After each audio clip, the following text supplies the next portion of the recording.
Meus amigos, meus irmãos do IFAP, tudo bem com vocês?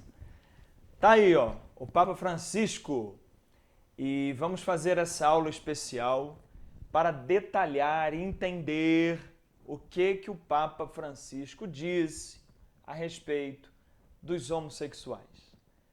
Tem muita gente apavorada, muita gente confusa, muita gente com medo, muita gente dizendo que o Papa é o anticristo, muita gente revoltada, com raiva. Então vamos tirar um momentinho para a gente entender de fato o que ele disse. Porque essa celeuma toda, essa conversada toda, é simplesmente porque o Papa Francisco tem a coragem de pregar o Evangelho. Isso nós vamos discutir aqui agora. Vamos procurar compreender com detalhes o que está acontecendo. Tá bom? Eu quero começar com uma entrevista que o Papa Francisco deu em 2013.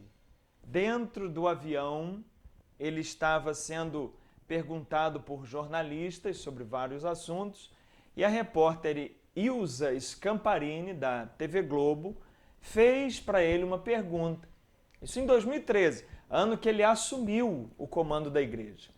E lá em 2013, ele respondeu isso que eu vou mostrar agora sobre os homossexuais.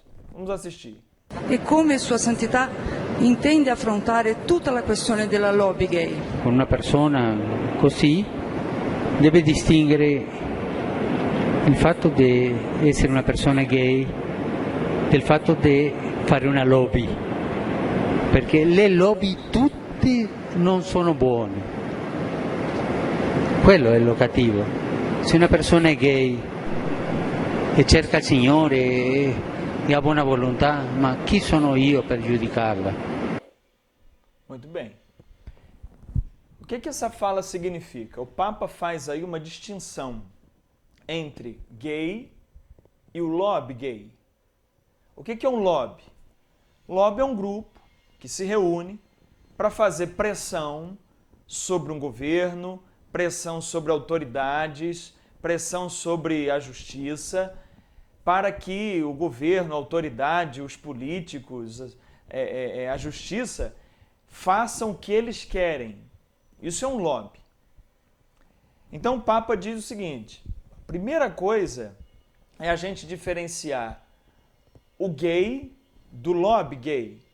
Em outras palavras, é importante separar o homossexual, a homossexualidade do homossexualismo. Qual é a diferença entre a homossexualidade e o homossexualismo? A homossexualidade é a condição em que a pessoa se encontra. Assim como eu posso me encontrar na condição de heterossexualidade, desejar, ter desejos pelo sexo oposto, eu também posso me encontrar na condição de homossexualidade, ter o desejo, ter o afeto pelo mesmo sexo. O que é diferente do lobby, o que é diferente do homossexualismo?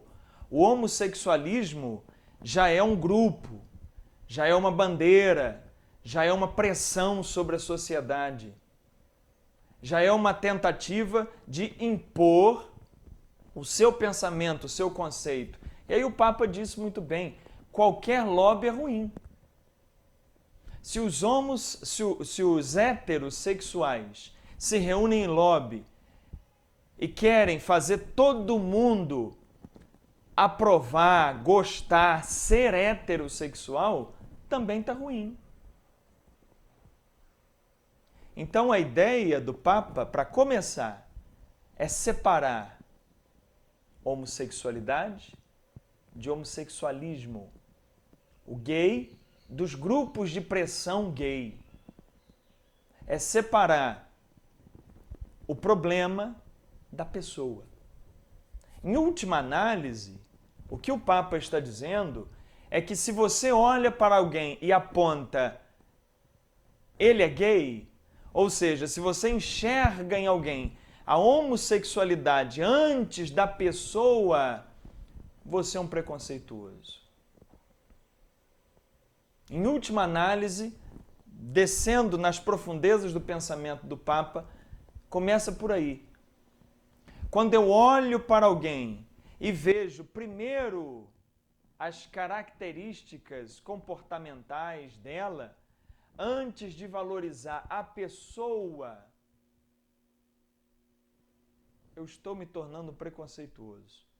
Se você olhar em Lucas capítulo 7, Jesus vai na casa de um fariseu e lá na casa do fariseu chega uma prostituta. O fariseu, que era um religioso, que era um homem de um comportamento moral absoluto, este homem olha e vê a prostituta. Jesus olha e vê a mulher. É só você observar no diálogo dos dois para você entender como o olhar do fariseu é um olhar estereotipado, é um olhar sobre a característica comportamental da mulher, que é ser prostituta, e o olhar de Jesus é para a mulher, para o ser humano que está ali. Então, nessa fala do Papa, eu percebo essas duas grandes vertentes. Em primeiro lugar, uma coisa é o sujeito que se encontra na condição gay. É o sujeito que se encontra na condição da homoafetividade, do desejo, da atração por pessoas do mesmo sexo. E uma outra coisa é quando se faz grupos de pressão, lobbies, para criar uma força na sociedade a fim de alcançar e até mesmo obrigar a todo mundo a validar os comportamentos e as ideias. Como disse o Papa, nenhum lobby é bom. Porque isso deve ser feito não sob pressão, não sob ameaça, mas isso deve ser feito na honestidade do ser. Isso deve ser feito no diálogo, isso deve ser feito na conquista diária, a partir daquilo que você vai se tornando enquanto ser humano. Então a gente já começa a diferenciar esse aspecto e também, aprofundando mais, o aspecto daquele que olha e vê um gay, ao invés de olhar e ver, antes de tudo, um ser humano. É muito mais importante você olhar a identidade, o ser que tem ali, do que olhar comportamentos. Isso é profundamente um princípio do Evangelho. Continuando, o que o Papa disse na semana passada? Vamos ver aqui. Os homossexuais têm direito a ter uma família. São filhos de Deus. Ninguém pode ser expulso de uma família. E a vida dessas pessoas não pode se tornar impossível por esse motivo. O que temos que fazer é uma lei de união civil. O que temos que fazer é uma lei de união civil. Eles têm o direito de ser cobertos legalmente. Eu defendi isso. Foi isso aí que o Papa Francisco disse a respeito dos homossexuais e que está gerando toda essa polêmica. Naquela entrevista do avião, o Papa Francisco já tinha dito: quem sou eu para julgar? Quem sou eu para julgar? Porque o julgamento, segundo o Evangelho, é você definir quem é de Deus e quem não é de Deus. O julgamento, segundo o Evangelho, é definir quem Deus acolhe e quem Deus não acolhe. O julgamento, segundo o Evangelho, é você se colocar na posição de juiz e determinar quem está apto à graça de Deus e quem não está. O Papa Francisco se coloca fora desse tipo de julgamento. E ele diz agora que ninguém pode ser expulso de uma família. Os homossexuais são filhos de Deus. O que ele está trazendo aqui? Será que o Papa Francisco está mudando a doutrina da igreja? Será que o Papa Francisco está abrindo o sacramento do matrimônio para casais homossexuais? Não é nada disso. Nada disso. O que o Papa está falando aqui é com relação às leis civis, às leis governamentais dos países. O que o Papa está dizendo aqui é uma coisa óbvia, que qualquer cidadão com bom senso, com boa vontade, sabe que todas as pessoas, sejam brancas ou pretas, sejam homens ou mulheres, sejam gays ou lésbicas, sejam cadeirantes ou sejam autistas, todas as pessoas têm o direito de serem cobertas legalmente, de serem cobertas pelas leis dos países, pelas leis civis. E o que o Papa está dizendo aqui é que este grupo tem o mesmo direito. O grupo dos homossexuais tem o direito de, pelas leis civis, serem protegidos. Porque eles formam lares, eles formam família, eles compartilham a vida, eles constroem bens em comum. Eles podem se separar. E essas pessoas não podem ter a vida impossibilitada por causa de sua questão sexual. O que é que ele disse aqui? E a vida dessas pessoas não pode se tornar impossível por esse motivo. Porque a pessoa tem uma condição sexual diferente da maioria, ela deve ser condenada a não ter amparo legal para a condição de vida familiar que ela escolheu? Então, esse é o questionamento do Papa Francisco. E isso, gente, atenção, está em total consonância com a doutrina católica. Você já leu o Catecismo? O Catecismo da Igreja Católica, nos parágrafos 1905 a 1919, ele trata do bem comum. O que é o bem comum? O Catecismo trata da sociedade, o Catecismo trata dos direitos e deveres de um governo, de um povo, dos cidadãos. E aí o Catecismo diz, no parágrafo 1907, separei apenas no detalhe, mas é bom que você leia do 1905 ao 1912. O Catecismo diz assim: o bem comum supõe, em primeiro lugar, o respeito da pessoa como tal. Como pessoa. O respeito da pessoa. Então, se você quer ter uma sociedade justa, equilibrada, onde o bem comum seja distribuído, em primeiro lugar, isso supõe o respeito da pessoa e não o respeito ou desrespeito à condição da pessoa.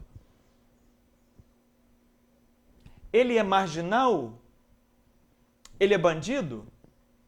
Mas ele, enquanto pessoa, tem direitos. Pois antes de ser marginal e bandido, ele é uma pessoa. E isso implica em que o Estado crie leis de proteção àquele indivíduo que está numa condição de banditismo. Mas é uma pessoa. Ele é gay, ela é lésbica, supõe, em primeiro lugar, o respeito da pessoa como tal. em nome do bem comum, os poderes públicos são obrigados a respeitar os direitos fundamentais e inalienáveis da pessoa humana. O que seriam direitos fundamentais e inalienáveis da pessoa humana? São os direitos que a pessoa tem para conseguir viver. E o que o Papa está levantando é esse ponto do catecismo aqui, que é para todos. A sociedade humana deve empenhar-se em permitir a cada um dos seus membros realizar a própria vocação. De modo particular, o bem comum reside nas condições do exercício das liberdades naturais, indispensáveis à realização da vocação humana. Por exemplo, o direito de agir segundo a reta norma da sua consciência. Você não pode julgar a consciência do outro. Você, como sociedade, dá condições para que ele, na liberdade de ser dele, promova o bem para ele. O direito à salvaguarda da vida privada, ele não pode ser exposto, ele não pode ser recriminado, apontado na rua por algo da vida privada dele. E a justa liberdade, mesmo em matéria religiosa. Ou seja, aqui o catecismo faz uma observação com relação à liberdade religiosa. Se eu quero ser católico, evangélico, judeu, ateu, budista, muçulmano, é problema meu. Mas essa liberdade está em todos os aspectos. E o catecismo continua, parágrafo 1908. Em segundo lugar, o bem comum exige o bem-estar social e o desenvolvimento da própria sociedade. O desenvolvimento é o resumo de todos os deveres sociais. Sem dúvida, a autoridade, e aqui o catecismo se refere à autoridade civil, aos governos, aos governantes, a autoridade compete arbitrar em nome do bem comum entre os diversos interesses particulares, mas deve tornar acessível a cada qual aquilo de que precisa para levar uma vida verdadeiramente humana.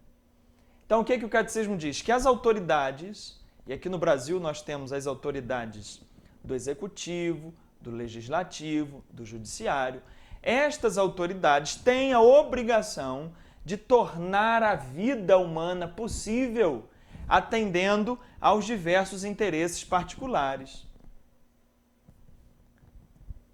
E aí o que o catecismo considera levar uma vida verdadeiramente humana? O que os governos civis têm que dar ao seu povo? Alimento, vestuário, saúde, trabalho, educação, cultura, informação conveniente, direito de fundar um lar. Essa parte do catecismo, você conhecia? A maioria das pessoas não conhece. Porque a maioria das pessoas está desenvolvendo uma religiosidade do julgamento.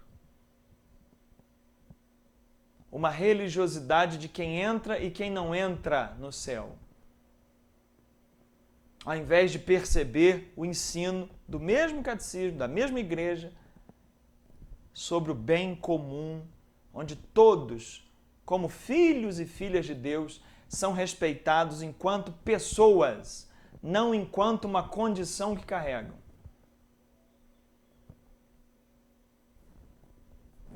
Depois você lê lá, de 1905 a 1912. Mas eu quero continuar. Isso tudo me faz lembrar o Evangelho. Marcos capítulo 2, versículo 27. Jesus disse assim: o sábado foi feito por causa do homem, e não o homem por causa do sábado. Ou seja, Qual é o princípio do evangelho que tem aqui? O sábado era uma das leis mais rigorosas que os judeus tinham. Não se podia fazer nada no sábado. E aí até os discípulos de Jesus comendo eram julgados por estarem fazendo alguma coisa no sábado. E aí Jesus disse, não. Não é o homem que foi feito para a lei. A lei é que foi feita para servir ao homem.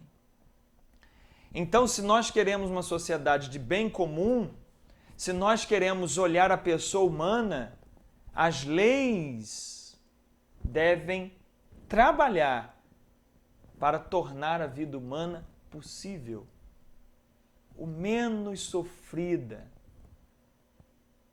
e com a maior facilidade que possa acontecer. E isso independente de qualquer condição. Mas isso porque elas são filhas de Deus, pessoas humanas. Vamos seguir. Vamos voltar para o catecismo. Também o catecismo traz parágrafos sobre a homossexualidade, que eu quero detalhar aqui com você.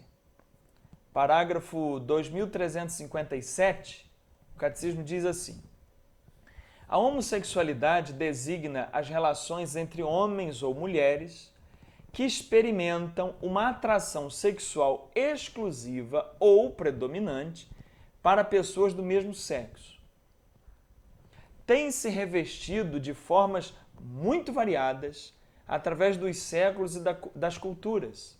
A sua gênese, a sua origem psíquica continua em grande parte por explicar. O catecismo está dizendo o seguinte, que a homossexualidade existe, ela se manifesta em todas as culturas, em todos os lugares do planeta, em toda a história humana. Isso não é um evento recente. Na época de Jesus, no primeiro século, o que mais tinha era isso. Então isso é algo que acompanha a humanidade desde sempre. E o catecismo diz que a origem disso, ou seja, por que alguém se torna homoafetivo? O que desencadeia esse processo? Isso ainda está por explicar em grande parte. Em grande parte. Não se tem um diagnóstico. O que se sabe é que isso é multifatorial. É questão de criação, é questão de cultura, é questão de relação com o pai. Muitas vezes o ódio ao pai, o ódio à mãe gera esse tipo de comportamento, de reação. Então é uma série de fatores, fatores hormonais, é uma série de questões que o catecismo não entra nessa questão, até porque não é função do catecismo.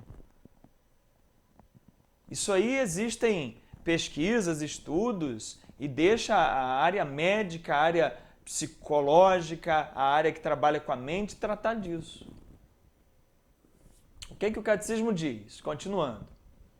Apoiando-se na Sagrada Escritura, que os apresenta como depravações graves, a tradição sempre declarou que os atos de homossexualidade são intrinsecamente desordenados.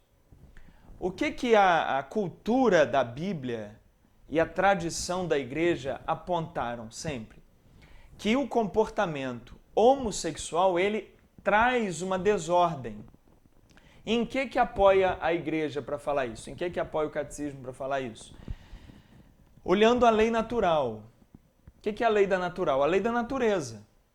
A biologia do corpo. O corpo masculino, ele foi desenhado, a aerodinâmica dele está desenhada para quê? Para complementar o corpo feminino e vice-versa. Naturalmente, macho foi feito para a fêmea e fêmea para o macho. Isso é a lei natural. E o catecismo entende que a relação homossexual, ela está em desordem, está em desacordo com a lei natural. E isso não precisa ser religioso, não precisa ser filósofo para você perceber. Mas e aí? Aí continua o catecismo. São contrários à lei natural. Fecham o ato sexual ao dom da vida. Não procedem de uma verdadeira complementaridade afetiva sexual. Não podem, em caso nenhum, ser aprovados. Aí você fala assim, bom, como não é natural, como não é do desenho original da natureza, o catecismo diz que não pode ser aprovado, então o Papa Francisco está em desacordo. O Papa Francisco está aprovando alguma coisa que não pode ser aprovada. O que deve significar esse não deve, em caso nenhum, ser aprovado? Será que o catecismo está dizendo não pode, em caso nenhum, ser dado condições para que a pessoa homossexual progrida na sociedade? Será que é isso que o catecismo está dizendo? Será que esse não ser aprovado aí significa devem ser discriminados? Será que é isso que o catecismo está trazendo? Será que significa, olha, não podem ser tidos como pessoas a serem cuidadas pelas leis? Não. O parágrafo seguinte vai fazer a gente entender bem esse em caso nenhum deve ser aprovado.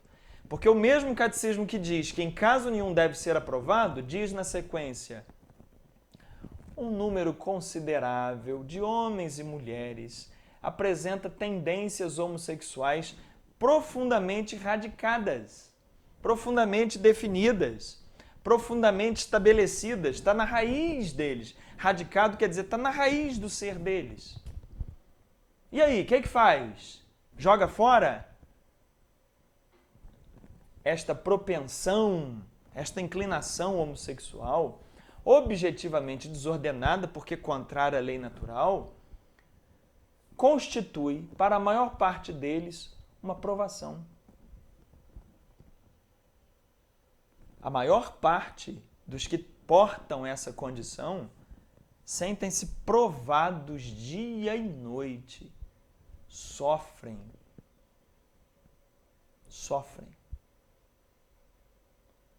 O catecismo continua. Mesmo o catecismo que disse que não deve ser aprovado, o catecismo continua. Devem ser acolhidos com respeito. Respeito. E respeito inclui o quê? Respeito inclui a condição em que ele está e dar a eles uma condição respeitosa de sobreviver na sociedade com as garantias mínimas que as leis podem dar a eles. Que foi o que o catecismo disse lá no parágrafo 1900 e alguma coisa que a gente leu aqui, anterior a esse aí. Antes de falar da homossexualidade, o catecismo já garantiu a todos o bem-estar e a condição de todos constituírem lar.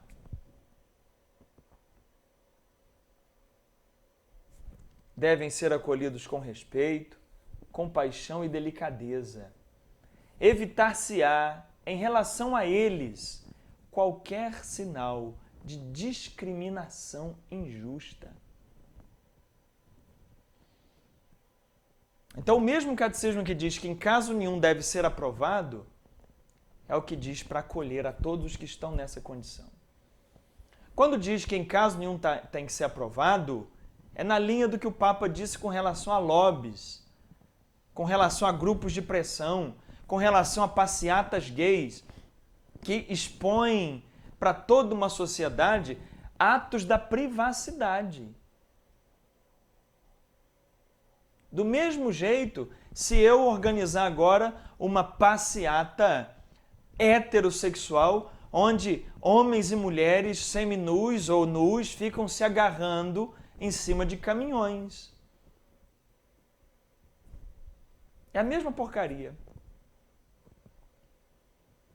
Mas enquanto ser humano, na privacidade, na sua liberdade, nas suas questões psicológicas, afetivas, devem ser acolhidos com respeito, sem discriminação, com compaixão, com delicadeza.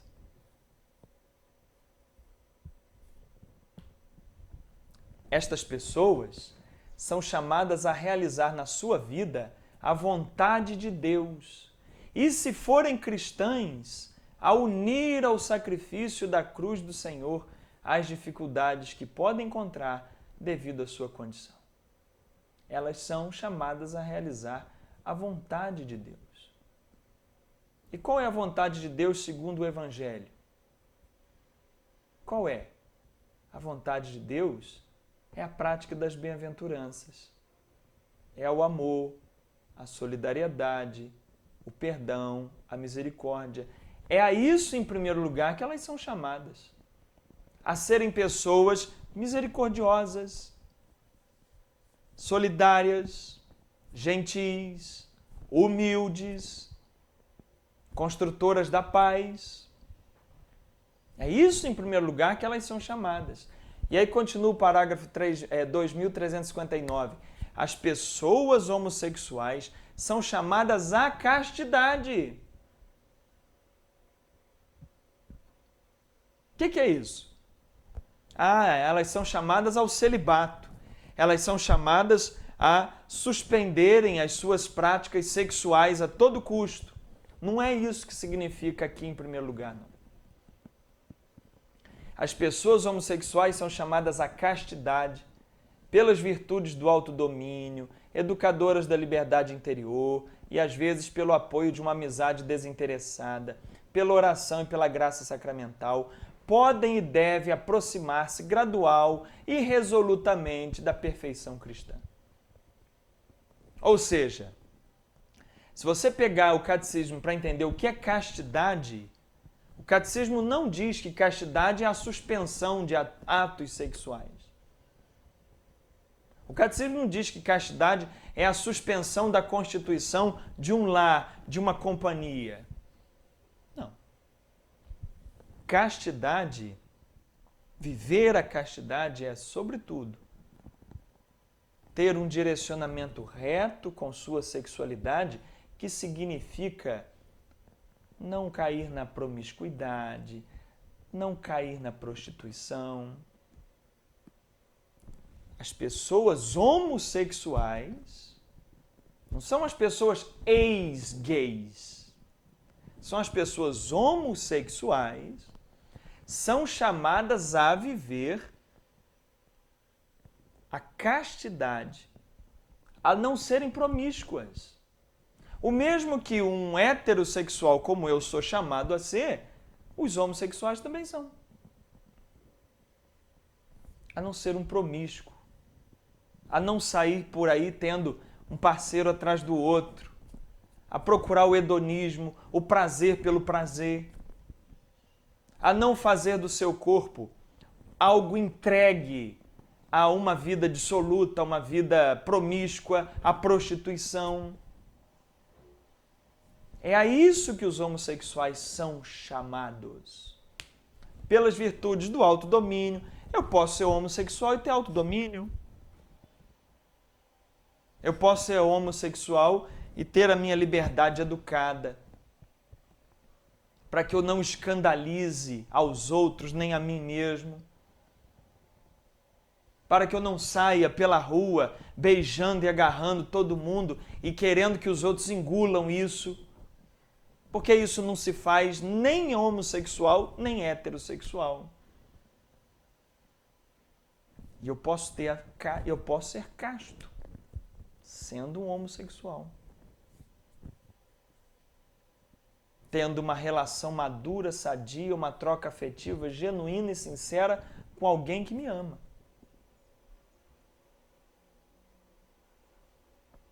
Isso é o que o catecismo está dizendo. Vamos seguir. Do parágrafo 1952 ao parágrafo 1974, o catecismo fala da lei, detalha o que é lei natural, o que é lei antiga, o que é a nova lei. Vou repetir, lei natural. Lei natural é a condição que está estabelecida na natureza. Na natureza, macho foi feito para fêmea, fêmea feito para macho. Na lei antiga, o que é a lei antiga? É a lei do Antigo Testamento. Condena-se os atos homossexuais. Eu vou ler até daqui a pouco aqui para você. E tem a nova lei. O que é a nova lei? Segundo o Catecismo da Igreja Católica, a nova lei é o Evangelho. A nova lei é a superação das leis antigas. Em que sentido? Olha o que Jesus fala em Mateus 5,17. Não julgueis que vim abolir a lei. Ele está falando da lei antiga e os profetas. Não vim para os abolir, mas sim para levá-los à perfeição. E qual seria a perfeição da lei? E o que a nova lei, ou a lei evangélica, no sentido de lei do evangelho, traz? A misericórdia, o perdão, o abraço aos pecadores. Enquanto a lei antiga condenava aqueles que ferem a lei natural, o Evangelho abraça, acolhe e compreende. Eu acho que o que está faltando entre nós é a compreensão. É a compreensão da condição do outro, que é diferente da minha, mas que o outro pode sim ser abraçado por mim e compreendido em sua condição. Isso é a nova lei. É a lei que leva as leis anteriores à perfeição. Isso não significa que eu esteja jogando nada do que foi ensinado fora. Mas isso significa que eu estou incluindo agora o calor humano, aquele que sofre. Jesus mesmo disse, Mateus 19, falando do divórcio, ele disse, no princípio não foi assim. Deus constituiu homem e mulher para que vivesse uma só carne. Verdade. No princípio não foi assim. A lei natural não é essa. Mas as pessoas se divorciam, infelizmente. E aí, o que a nova lei me diz? A nova lei não me diz para eu divulgar e fazer propaganda do divórcio. Mas a nova lei me diz para eu abraçar, acolher com carinho a quem infelizmente caiu nessa situação. Do mesmo modo, o que diz a lei natural, a lei antiga sobre a homossexualidade? No princípio não foi assim. Deus não criou Adão e Ivo. Deus criou Adão e Eva. Mas então, há pessoas homossexuais. E aí, o que a nova lei me diz? A nova lei me diz para levar todas as outras leis à perfeição. Ao invés de apedrejá-los, acolhê-los. E através do meu exemplo de amor, de acolhimento, de pacificação, eu converto o coração do meu irmão. Não pelo julgamento que faço, mas pelo perdão que distribuo. Mais um. Aí, ó. Em Levítico, aí nós vamos falar da antiga lei. Em Levítico, é um livro do Antigo Testamento só de leis. Do capítulo 20, nos versículos 10 a 21, ele traz um pacotão de crimes e pecados sexuais. Vamos ler? Também o homem que adulterar com a mulher de outro, havendo adulterado com a mulher do seu próximo, certamente morrerá o adúltero e a adúltera. Essa é a antiga lei. Adultério é crime, aqui no Brasil já foi crime também, não é mais. Mas adultério é crime de pena de morte, segundo a antiga lei. E o homem que se deitar com a mulher de seu pai, descobriu a nudez de seu pai. Ambos certamente morrerão, e seu sangue será sobre eles. Então, se meu pai tem uma segunda esposa, e eu me deito com a esposa, a segunda esposa do meu pai, tenho que morrer. eu e a mulher. Semelhantemente, quando um homem se deitar com a sua nora, ambos certamente morrerão. Fizeram confusão, o seu sangue será sobre eles. A gente está lendo aqui um pacotão de pecados sexuais da antiga lei. Vamos ver mais um. Quando também um homem se deitar com outro homem, como com mulher, ou seja, se um homem se deitar com outro homem, como se deita um homem com uma mulher, você entendeu que ele está falando da homossexualidade. Ambos fizeram abominação. Certamente morrerão. O seu sangue será sobre eles.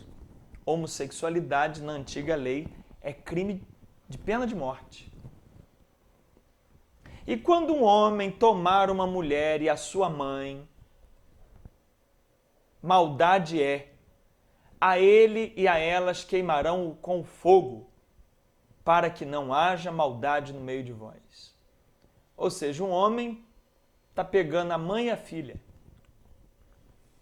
Quando também um homem se deitar com um animal, certamente morrerá e matareis o animal.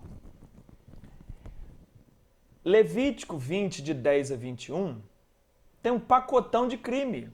Continua. Também a mulher que se chegar a algum animal para juntar-se com ele, aquela mulher matará bem assim com o animal. Certamente morrerão, o seu sangue será sobre eles. E quando um homem tomar a sua irmã, filha de seu pai ou filha de sua mãe, e vir a nudez dela e ela a sua, torpeza é, portanto serão extirpados aos olhos dos filhos de seu povo. Descobriu a nudez de sua irmã, levará sobre si sua iniquidade. Então, há em Levítico 11 versículos de crimes e pecados sexuais. Ali está incluído o quê? O adultério, o incesto, a homossexualidade. Nesse pacotão de crimes aí. E todos esses crimes, para a lei antiga, devem ser punidos de morte. Aí vem Jesus. 1.500 anos depois desse pacotão ter sido instituído, vem Jesus. E nós vamos ver como é que Jesus lidou com esse pacote. Se você pegar, e ainda tinha mais ainda lá, e quando um homem se deitar com uma mulher no tempo de sua enfermidade, quer dizer, descobrir a sua nudez, descobrindo sua fonte, e ela descobrir a fonte do seu sangue, ou seja, o homem se deitar com uma mulher menstruada também deve morrer. Bom, é um pacotão grande. Mas vamos ver como é que Jesus lidou com esse pacotão. Como Jesus lidou com esse pacote. Há no Evangelho de João, capítulo 8, uma cena em que uma representante desse pacotão de crimes que devem ser resolvidos pela morte, uma representante desse pacote é trazida diante de Jesus. Olha o que acontece. E os escribas e fariseus trouxeram-lhe uma mulher apanhada em adultério. E pondo-a no meio, disseram-lhe: Mestre, essa mulher foi apanhada no próprio ato, adulterando. E na lei nos mandou Moisés, que lei? Aquele que a gente acabou de ler de Levítico. E na lei nos mandou Moisés que as tais sejam apedrejadas. Tu, pois, o que dizes? Ou seja, eles estavam querendo apresentar a lei antiga para análise de Jesus. Isto diziam eles, tentando, para que tivessem do que acusá-lo. Por quê? Jesus falasse assim, não apedreja essa mulher, ele estaria contra a lei de Moisés. Ele seria condenado por isso. Mas se ele dissesse, pode apedrejar, ele estaria contra o que ele vinha falando. Da misericórdia e do perdão. inclinando-se, escrevia com o dedo na terra. Mas Jesus, inclinando-se, escrevia com o dedo na terra. E como insistissem, os caras ficaram insistindo, porque Jesus deu uma mínima para eles. Ficou lá. Sabe quando você está numa palestra e fica desenhando florzinha no papel? Era o que Jesus estava fazendo. E como insistissem, perguntando-lhe, endireitou-se e disse-lhes: aquele que de entre vós está sem pecado, seja o primeiro que atire a pedra contra ela. O que aconteceu? Todos se retiraram. Porque Jesus disse o seguinte: a lei deve ser cumprida, sim.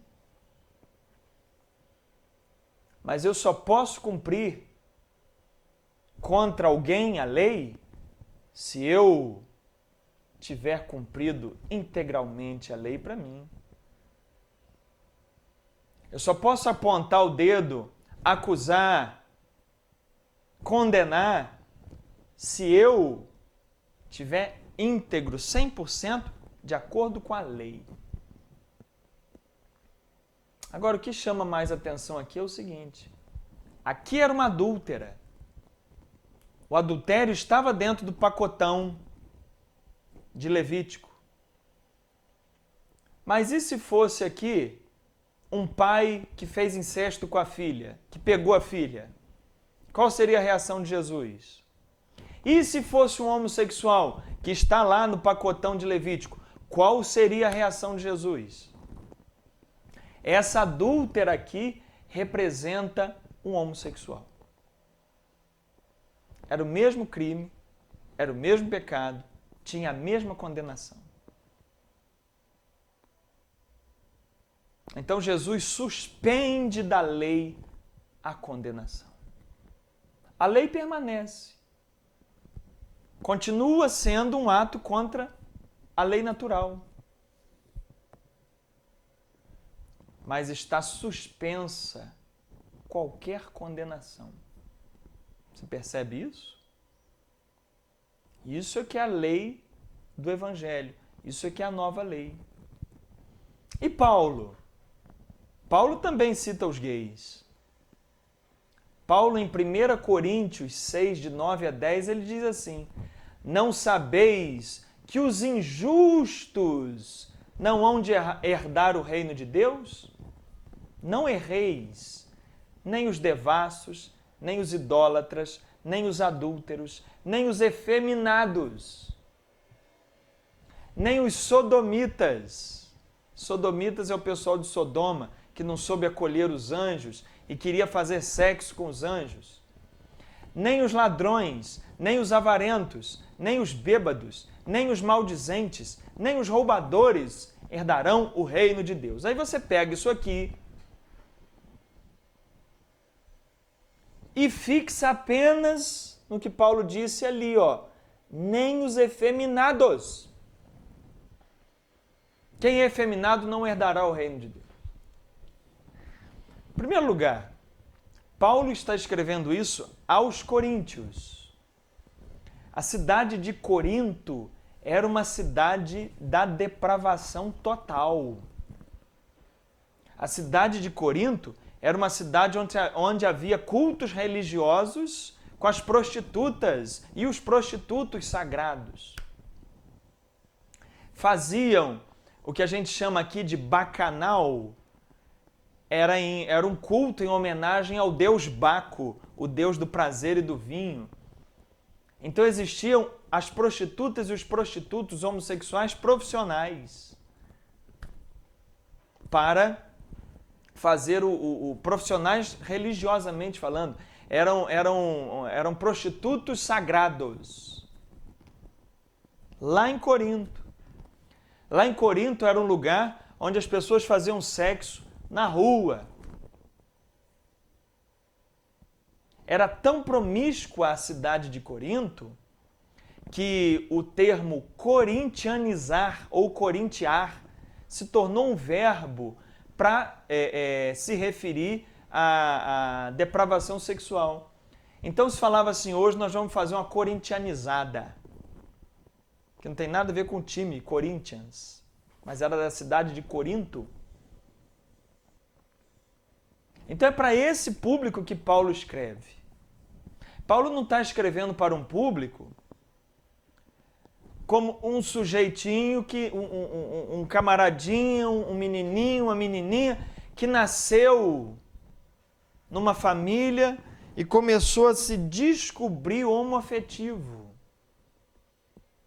Paulo estava numa cidade onde o lobby do homossexualismo era imposto. Era numa cidade onde a cultura levava as pessoas ao encontro homossexual, mesmo se ela não tivesse a afetividade dentro dela. Era uma cultura onde os professores levavam os alunos para morar com ele em casa e o professor tinha o direito de ter relação sexual com seus alunos. Era uma cultura onde o comandante de um destacamento de soldados tinha o direito a ter relação sexual com todos os soldados e a escolher um dos soldados para cobri-lo. Era nessa cultura que Paulo está falando. Não é na cultura do que se descobriu homossexual aí na sua família, não. Onde ele descobriu um afeto mais intenso por pessoas do mesmo sexo e que ele não sabe nem explicar. Não era para isso, não era para esse público que Paulo está dizendo aí. Agora, nós somos tão hipócritas que a gente só lê esse trechinho de Paulo aqui. Agora, preste atenção, olha ali a citação. 1 Coríntios 6, de 9 a 10. São 2 versículos onde Paulo cita uma vez a palavra efeminado. Agora, o que Paulo está dizendo antes do versículo 9? Isso a gente não presta atenção, não. Antes do versículo 9, Paulo está dizendo assim, ousa algum de vós, tendo algum negócio contra o outro, ir a juízo perante os injustos e não perante os santos? Paulo está dizendo assim, você que tem negócio com alguém, ao invés de resolver entre vocês, você logo já procura justiça? Você é demitido de uma empresa, logo você já vai procurar justiça para ver que mecanismo você tem de receber mais um pouquinho.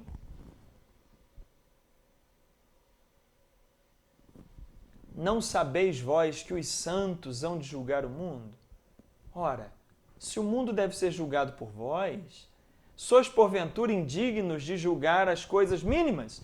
Vocês que se dizem santos, que querem apontar moralidade, vocês ficam indo atrás de justiça, justiça e justiça. Conversa entre vocês, resolva entre vocês. Não sabeis vós que havemos de julgar os anjos? Quanto mais as coisas pertencentes a esta vida. Então, se tiverdes negócios em juízo, pertencentes a esta vida, pondes para julgá-los os que são de menos estima na igreja? Ou seja, você, ao invés de resolver isso em família, em igreja, em parceria, em comunhão, você já recorre aos juízes, aos poderes. Resolva entre vocês. Tenha a prática do diálogo, da caridade. Para vos envergonhar, o digo, não há, pois, entre vós sábios, nem mesmo um que possa julgar entre seus irmãos? Ou seja, entre vocês ninguém resolve? Mas o irmão vai a juízo com o irmão. E isso perante infiéis, e isso perante a pessoas que não são do meio da fé. Na verdade, é já realmente uma falta entre vós terdes demanda uns contra os outros. Por que não sofres antes a injustiça? Paulo está te convidando a, quando você tiver alguma coisa com alguém, alguma questão de ganho, de alguma coisa que seria levada para a justiça, por que você não procura sofrer a injustiça antes? Dá para ele. Entrega para ele. Não entra em disputa por causa de coisas materiais, não. Por que não sofreis antes o dano? Escolha sofrer o dano. Escolha perder. Mas vós mesmos fazeis a injustiça e fazeis o dano. E isso aos irmãos.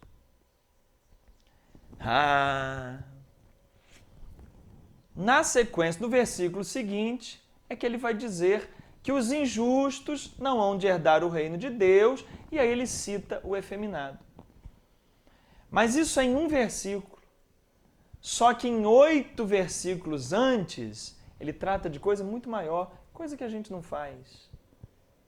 Porque a gente quer a justiça a nosso favor, a gente não aceita perder, nós somos predadores dos irmãos. A verdade é essa. E aí a gente ignora tudo que Paulo disse antes sobre uma convivência de doação, de entrega, de solidariedade, de amor, de superação. A gente esquece tudo isso para apontar lá. O efeminado não entra no reino de Deus, sem também entender em que condição Paulo está falando e para quem, e para que contexto, e para que localidade. Nós somos muito hipócritas, gente. Muito. E aí continua. Alguém deve estar falando assim, mas Jesus disse para a prostituta, para a adúltera, vai e não peques mais. Então, se ele resolveu o caso do apedrejamento de um homossexual, ele também vai dizer, vai e não peques mais. E se o homossexual voltar a pecar, ele está condenado. É muito interessante notar que o Deus que me manda perdoar 70 vezes 7 só perdoa uma vez, né? O Deus que me manda perdoar 70 vezes 7 é um irmão que fizer alguma coisa contra mim, ele só perdoa uma vez. Será que é isso? E disse-lhe Jesus, nem eu também te condeno. Ele está falando, vamos voltar lá para aquela cena da prostituta, eu estou cismei prostituta, a cena da adúltera. Nem eu também te condeno. Vai e não peques mais. Será que esse não peques mais aqui significa que ela nunca mais poderia cair em pecado? Porque se caísse, não seria perdoada? Será que um homossexual, ele só é perdoado quando ele extingue completamente a prática homossexual? Será que é fácil? Será que você que sugere isso aos homossexuais consegue ter esse autocontrole total com relação aos seus pecados pessoais? Será que você não tem um pecado que confessou mais de uma vez? Ora, gente, vamos voltar lá para o Catecismo? Catecismo, parágrafo 2342. O domínio de si mesmo é um trabalho a longo prazo. Quando o Catecismo está falando de castidade e diz que os homossexuais são chamados à castidade, o Catecismo entende que o domínio de si mesmo é um trabalho a longo prazo. Nunca deve ser considerado definitivamente adquirido.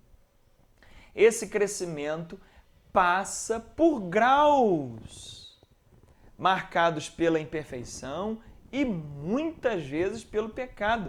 O Catecismo está dizendo aqui para mim e para você que o pecado faz parte do processo. O processo do autodomínio, o processo da conquista da castidade, o processo do desenvolvimento espiritual, mental, psicológico, passa pela imperfeição, passa pelo pecado. Então, o que será que Jesus disse? Vai e não peques mais, para a adúltera. Significa, olha, se você pecar, acabou o perdão da minha parte, hein?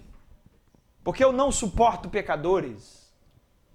Jesus é chamado no Evangelho de amigo de pecador. E vem o Catecismo dizer agora que ser casto não é uma coisa que acontece de um dia para a noite, Mas a castidade é um trabalho de domínio de si que pode levar anos, talvez uma vida.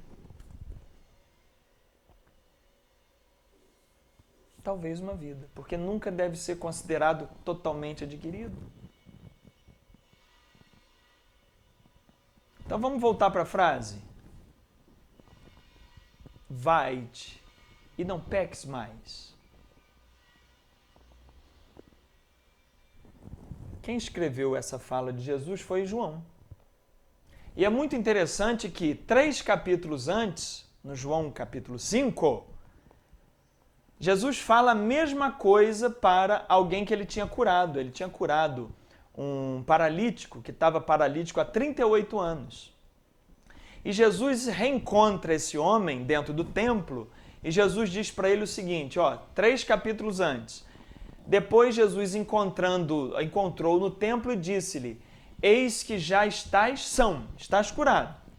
Não peques mais, para que não te suceda alguma coisa pior. Então ele tinha dito o seguinte, você ficou paralítico por causa da culpa, por causa do pecado que você carregou. Isso foi te engessando, te adoecendo.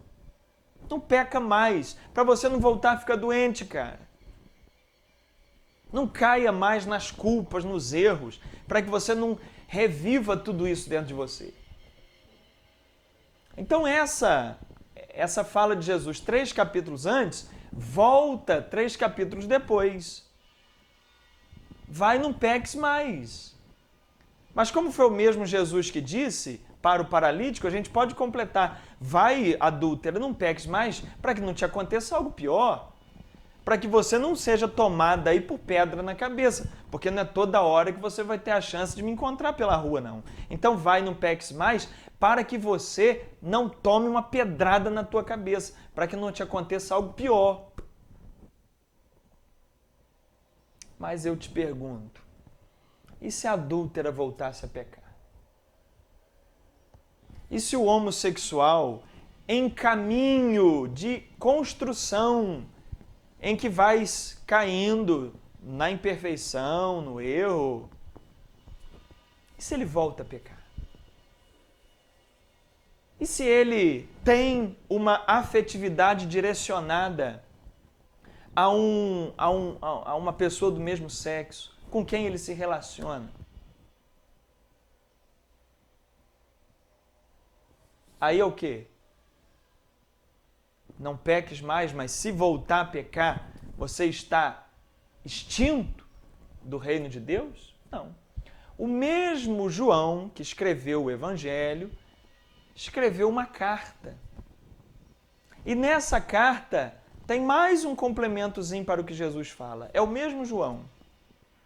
Olha o que o João fala na sua primeira carta, capítulo 2, de 1 a 2.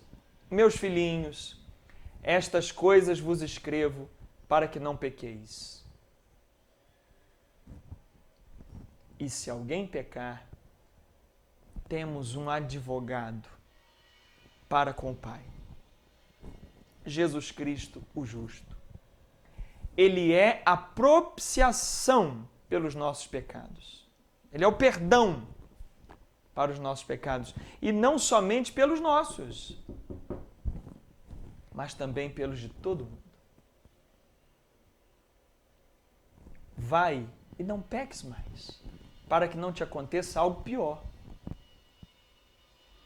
Mas se alguém pecar, temos um advogado junto ao Pai. Porque o que precisa ser entendido é que as pessoas não precisam de moral para acusá-las. Quanto mais você impõe uma moral que acuse as pessoas de erro, mais erro elas produzem. Porque o foco da moral julgadora está no erro. E quando eu ponho o meu foco naquilo que eu não quero, é o que eu vou ter. Quando eu ponho o meu foco no erro, mais erro eu terei. Então não é de uma moral julgadora que os homossexuais precisam. Os homossexuais precisam de um abraço afetuoso de quem já foi perdoado por Deus e quer acolher aquele que também, na sua necessidade, necessita do perdão. Quando os cristãos deixarem o julgamento de lado e souberem olhar homossexuais, adúlteros, prostitutas, corruptos, caluniadores, fofoqueiros, qualquer pessoa, souber olhar como ser humano, e vem cá, meu irmão, eu compreendo a sua dor, como o catecismo diz, que sofrem muito,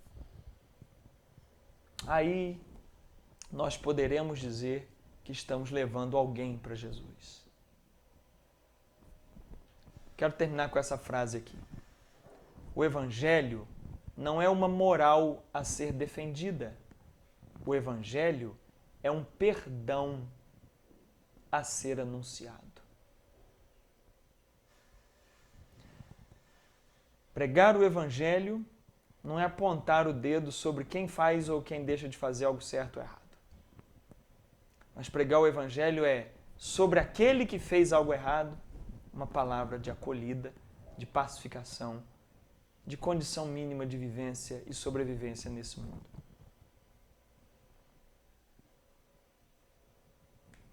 Muito obrigado por você acompanhar até aqui. E eu estou à disposição, caso você queira enviar alguma pergunta. Tá bom? Grande abraço, se cuida e cuide do bem comum de toda a família humana. Tchau!